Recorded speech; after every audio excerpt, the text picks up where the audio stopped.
This week's episode was pre-recorded in December. The jokes about Hollywood were not intended to make light of recent tragedies. If you would like to donate to wildfire victims, visit projecthope.org.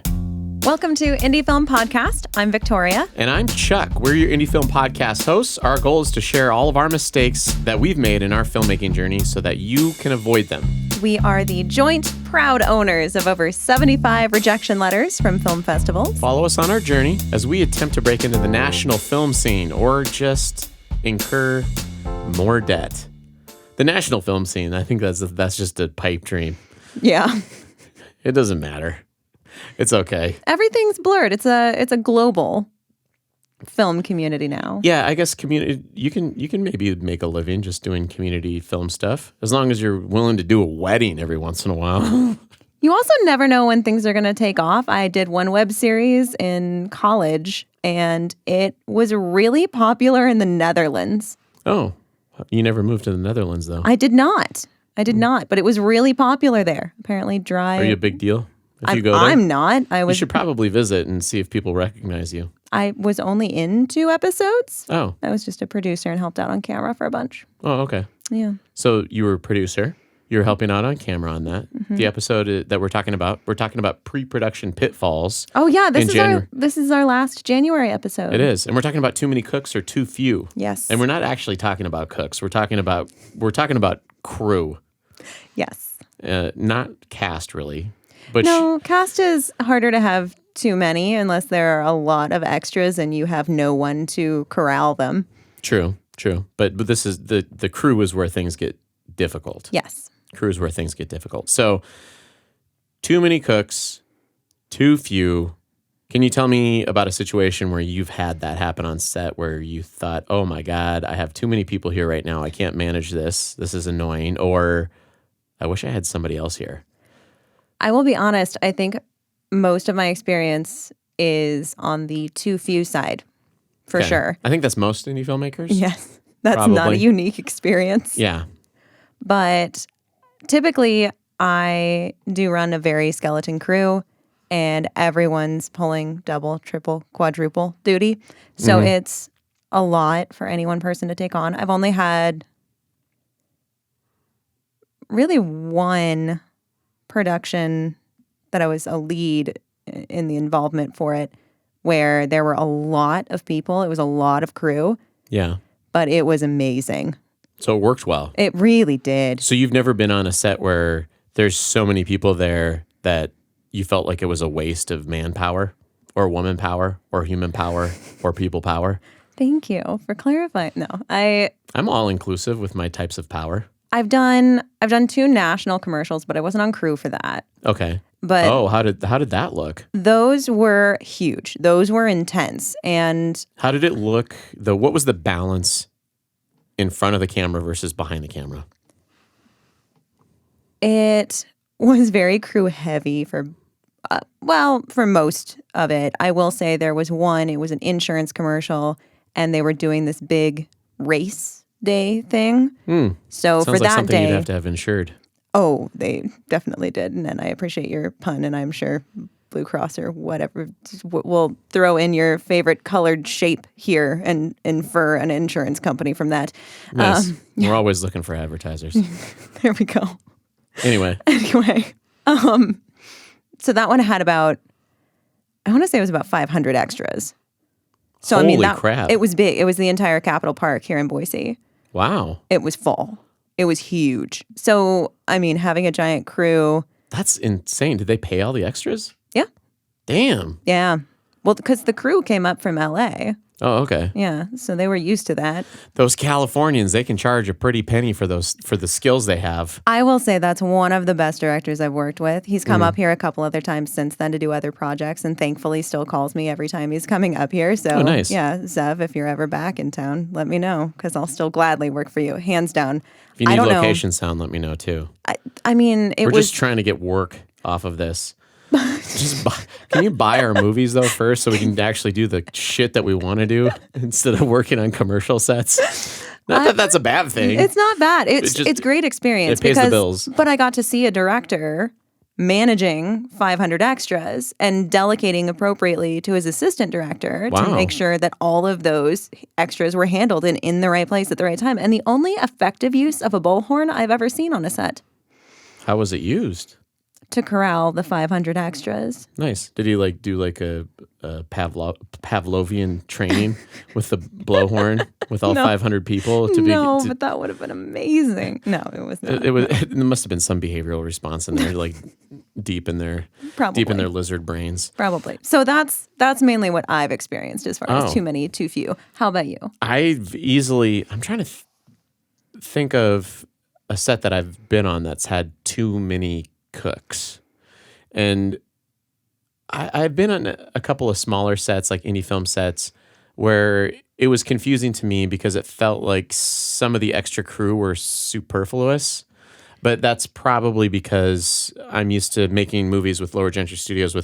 We started off with, it was just my brother and I and one other crew member that would alternate through. But, we did our feature film with, mostly it was just my brother and I and Danny behind the camera. Yeah. Zoe, the lead actor, was also a producer, so would help with things like like getting lunch ready and things like that. But a lot of the scenes, it was just a couple of people in a house. I'm gonna throw this out there. I don't think it's so much as like she was just getting lunch ready. Like maybe we could phrase it the way She did your a lot. lead actress also had to coordinate and organize catering for every single person and every single shoot day. So maybe let's not like minimize that to the woman took care of lunch. Like let's not do that. I mean, that's what ended up happening. But it wasn't, I guess, just lunch. But we all took turns. So Elliot and I and Zoe took turns on who was taking care of lunch and that type of thing. And if it's just a small set with a couple of people, you have 2 actors. Yeah. You don't need a giant crew. No. And we had some assistant producers that were ready to be on hand if we needed them. But literally, we were shooting in our friend Jesse's house, which was tiny, and there was nowhere to put extra people. Yeah. And it was more of a mess to have them in the house hanging out for 30 minutes worth of work of getting lunch ordered than it was more work to have them there than to just be like, come back when we're shooting in the school, or come back when we're having a big shoot day with a lot of space and a lot of actors, which, Chance Furstinger was an AD for that. And he was amazing because he helped out with a lot of the communications, which you can just do from home. Yeah. You don't need to actually have the person on set, but then he did come on set for the days where there was a lot of people. So you had all the benefit of the organization and the communication without the added hassle of an additional body. Yeah, unless you needed the additional body. Yeah, but then he came on the big days where we were shooting in the school, and it was like, this is amazing. Yeah. So being able to increase and decrease, which if it's a volunteer set, like nobody's going to be like, darn, like working for film credit. Like, oh, darn, I don't get to show up that day and sit around in a chair, pick my nose, and wait for somebody to ask for something. I just drained my phone battery from somewhere else today. Yeah. Great. As I'm looking up TikToks and Instagram Reels and all that junk. But yeah, the two, but I have been on sets where it felt like, oh, you have an AD. I don't know what the hell they're doing. Why is everybody just standing around? It felt like there was just useless people. Yeah. And not that people are useless. I'm trying to be sensitive here, but their capacity to contribute in those moments was very minimal and isn't necessarily worth the expense and hassle of an additional person. Yeah, exactly. Yeah. But we've had problems, at least me personally, being on set where we didn't have enough. Yeah. And that's why I wanted to talk about lanes a little bit. Oh yeah. Like, because too many cooks, too few cooks, indie filmmaking, you got to do a lot of jobs. Yeah. And I remember when my brother and I first started making films, there were a lot of transplants / film student graduates that would come in to Boise, where you don't have the benefit of having a budget to do things. If you want to do something, you have to do it either out of your own pocket or find volunteers to get things done. And you can't find people to work, but their whole thing was like, stay in your lane. And that pissed me off when people talk about staying in their lane. Yeah. And I feel like that's how you can make mistakes if you try to make an indie film the way that you hear and may hear about Hollywood sets working, or the way that you learn in film school that, well, I need to have an AD and I need to have a DP and an AC, assistant director, director of photography, and assistant camera. Yeah. And we didn't even, I've never been on a set where we had an assistant camera. Oh, I have. Well, It's really nice. The director and the camera person would both work the camera. So in that way, Kind of, yeah. If you've got one of them pulling focus for you, then Yeah. you've kind of got that position technically covered. yeah. And then if I'll set my boom pole down and move the lights around if I need to help gaff. Yeah. But you have someone, Danny, where you have the privilege of having someone that's not only a brilliant cinematographer, but is also just an amazing gaffer. Like Yeah. he understands light and understands what light. it takes to build the light up in a scene. And so you do have the benefit of having 2 in 1 there, Very true. But which is nice. I feel like a lot of people that understand light can do very well if you move them behind the camera. Typically, but I'll be honest. Well, I guess Cody Newton's another good example of that too, right? Brilliant gaffer, but brilliant cinematographer. Yeah. So fair. These but are all then local you have, Idaho people we're talking about. Yeah, sorry. Local Idaho people. They're famous They are. in our community, Yes. and they soon will all be famous. Well, they all have other films and stuff I coming hope. out. Yeah, too. they do. So hopefully those names I want will some actually be coattails fairly to big. ride on too, so that they can Yes. pull us all into Hollywood. Just kidding. Exactly. I don't want to live there at all. Oh, I would. It's sunny and warm there all the time. That sounds great. Well, yeah, but the smog. And actually, Well, Hollywood's Idaho a gets shithole. I don't hate Hollywood. Have you walked around there? Yeah. It's so bad. It's not that bad. It's just dirty. wow. It's just a Rude. dirty so town. Rude. So rude. And all these people, they're dying there and Jesus. trying to survive on their dreams. Well, And that's it's just kind of not- beautiful. It's very yeah. poetic, Yeah, very you- Emily you can't- Dickinson, You can't which eat your is dreams. also a little nihilistic, I guess. No, it was. I don't know how we got off on this tangent, but Okay, lanes. Lanes. Yeah, how do you feel about that? I am a little bit torn on that one because I like it when there are specific things that you know people are held accountable for. Mm-hmm. I think I discussed this a little bit on the shot listing side of things, but as a cinematographer, I plan to be in charge of the shot list. I think that is something that falls underneath my responsibilities, which means I know it's going to be done. Yeah. However, I mean, obviously the director is going to have a lot of say in crafting it and the creative side behind it. So I guess I appreciate when it's collaborative. And if we're on set and anyone sees a really cool shot, I would hope they would say something. Yeah. And that way it's just better for the whole film. I think a lot of times collaboration is it's usually win-win.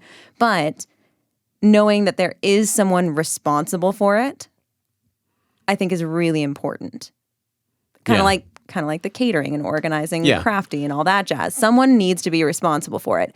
Can they delegate? Can they work with other people? Can there be collaboration in making sure that it actually happens and gets done because different people have different time constraints depending on what the day is? Yes, absolutely.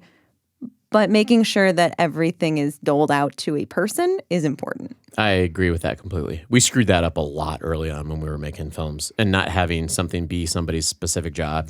It was mostly just my brother and I and in fighting.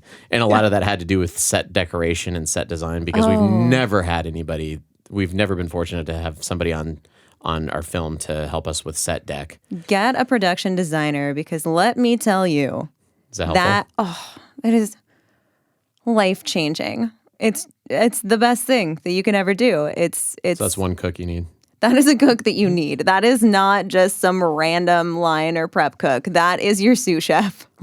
They are so important. And they take so much off your plate. You wouldn't even think about the things that you need. But the minute that you actually have this filled out set, it looks real, it looks good. You trust that it's a real place. You almost can't screw up the shots because everything already looks good. That's a good point. It's really helpful. There's no Starbucks glass in the medieval Exactly. shot. Exactly. That was a Game of Thrones reference because there was a Starbucks glass in there. I was thinking about too many cooks and too few and staying in lanes. And I do remember one time I was being obnoxious on set. What? Yeah. No. It happens sometimes. I'm sorry. I guess I just didn't have enough snacks before I went on. And I was working with this crew I hadn't worked with before, and they brought me on to act for whatever reason. And I'm horrible at it. I did my best, but I kept looking at what they were doing, and most of my mental capacity was behind the camera and how they were operating rather than what I was supposed to be doing. And so I was asking questions and making points and stuff. And they finally sat me down and they're like, Chuck, we need you to stay in your lane.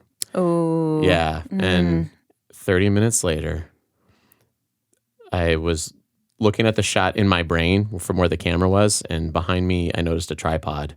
Oh, no. And I said, and I wasn't going to say anything. Because you got to stay in your lane Because now. I was supposed to stay in my lane. You've already been scolded into your lane once. Then I looked at them. I said, I'm really sorry, but I feel like I have to say something. Is that tripod in the shot? And I was going to be ready to be admonished. And they're like, oh, it is. But see, at that moment, they had a tough choice, right? They could remind you to stay in your lane.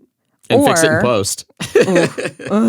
Or they could just accept, that was a good catch. Thank you. Yeah. And it was a moving shot, so it would have been a lot to fix in post. But they were really good at After Effects and stuff, so it wouldn't have been. So if they wanted to keep their egos intact, they could have done it that way. But no, I appreciate that they owned that. That's awesome. When are some times that you've been able to sacrifice crew? Shooting on a volcano. Just kidding. That was a volcano sacrifice joke. That was, yeah. You're very generous with your laughs. Not a Mayan temple situation. It's just a volcano. It's fine. Yeah. I think a lot of times I can get away with not, I say this, but then maybe I can't. I think I can get away with having fewer people on camera. And a lot of it depends on some of the moments, right? So I'm going to bring this to stage for a second, right? So I've directed musical theater specifically. Yeah. I've directed 2 musicals, Evil Dead the musical and Ride the Cyclone. Evil Dead the musical, I did not have a lot happening on the makeup front. I did bring in a person to help me, Sheila Ann, amazing, help me craft custom masks for everyone once it's called a deadite, which is essentially a zombie. Okay.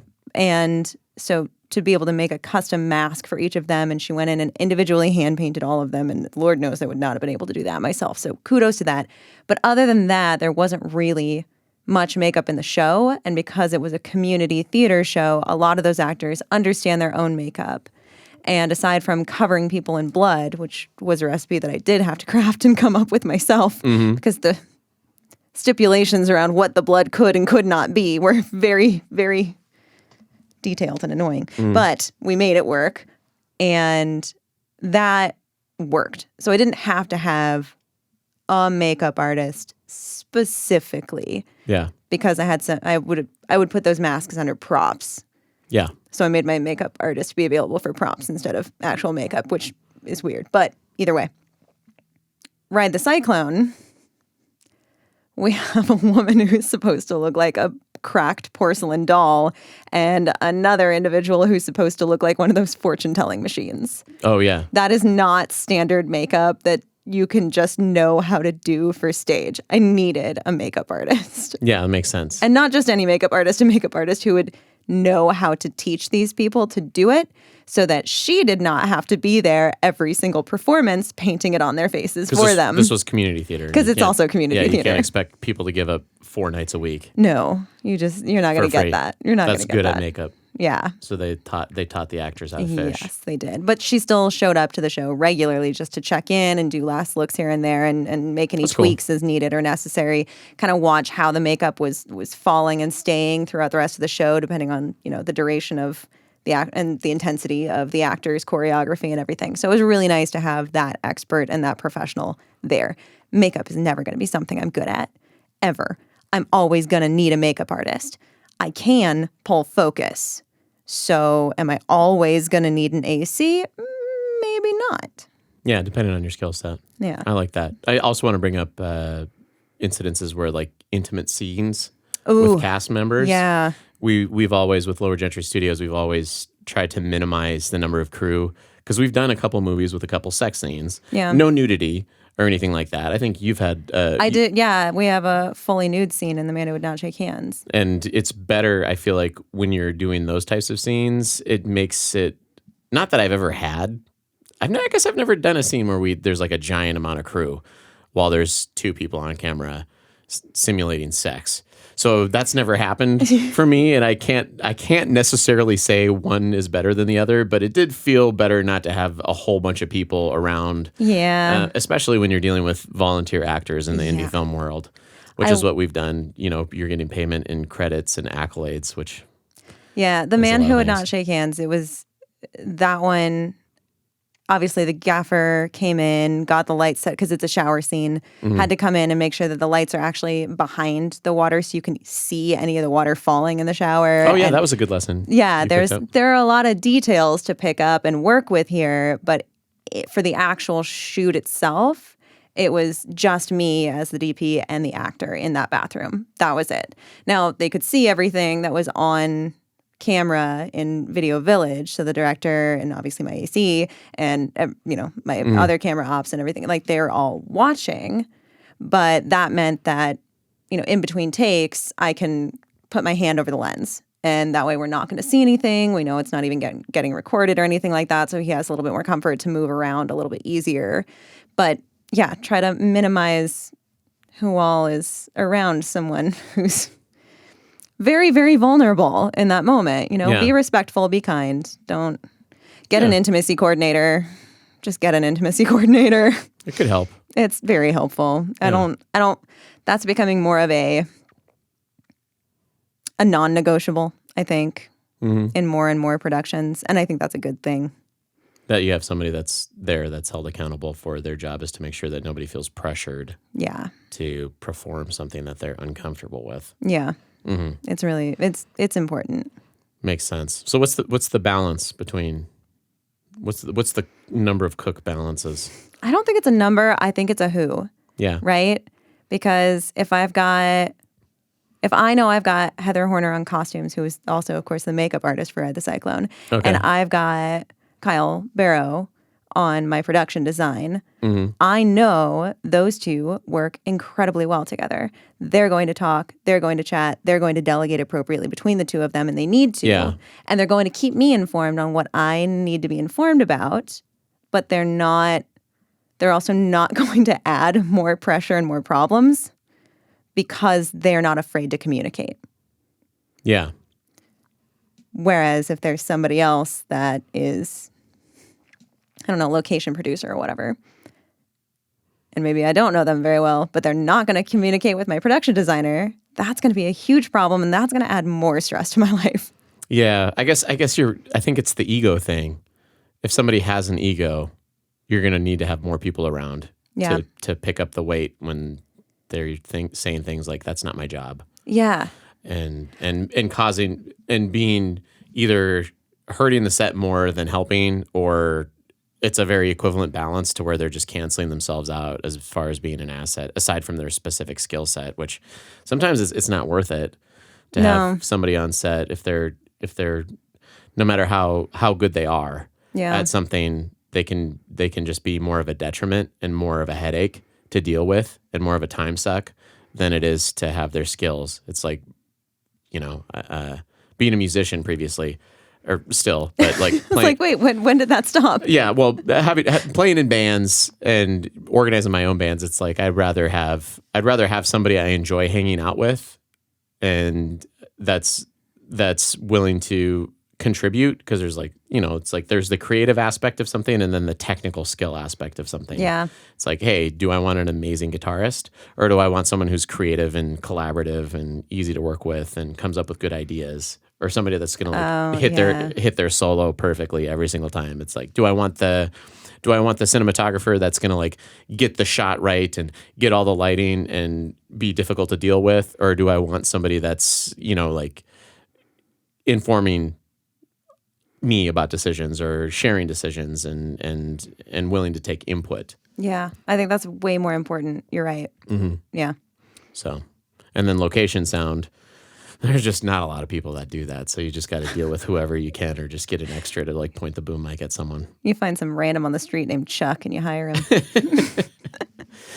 Anything else you'd like to add about Too Many Cooks or Too Few? I think that the best solution is to try it out.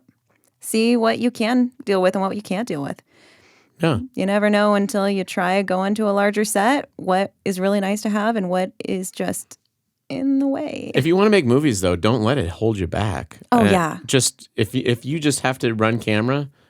So my friend Colin Inslee and Danny Clamorous made a movie where it was just the two of them. Yeah. And it was great. It was hilarious. It was a short film, and it was just Danny on camera. And actually, Colin went on camera for part of it. And they both helped run the camera. They had a lav mic. They had lav mics set up in the room, and they did a two-man crew film, and it was hilarious. That's amazing. And you can do it. You just got to change, back up. It's like I can get this person and this person to show up to shoot that day. So what's a script that'll work?